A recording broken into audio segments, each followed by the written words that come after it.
ఇప్పటికీ మోపిదేవిలో ఆశ్చర్యం జరుగుతుంది.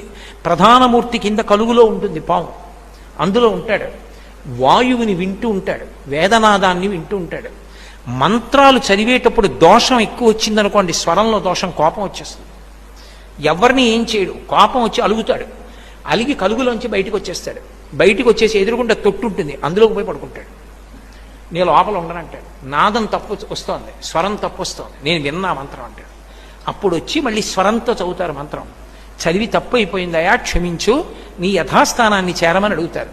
అప్పుడు ఒకసారి మళ్ళీ ఆ బుట్టలోంచి పైకి లేచి మళ్ళీ వెళ్ళిపోతాడు. అందరూ చూస్తుండగా జరుగుతుంది మోపిదేవిలో. నేను అబద్ధం చెప్పాను అనుకుంటున్నారేమో, మీరు కావాలంటే అర్చకుల్ని వెళ్ళి అడగండి. కిందే ఉంటుంది కలుగు, అందులోనే పడుకుని ఉంటాడు. అందరూ చూస్తుండగా బయటకు వస్తాడు. స్వరం తప్పినా, అనాచారం ఎక్కువైపోయినా బయటకు వచ్చేసి అలకపాన్ పెక్కి పడుకుంటాడు. మళ్ళీ వెళ్ళి వేదం స్వరంతో చెప్తే లోపలికి వెళ్ళిపోతాడు.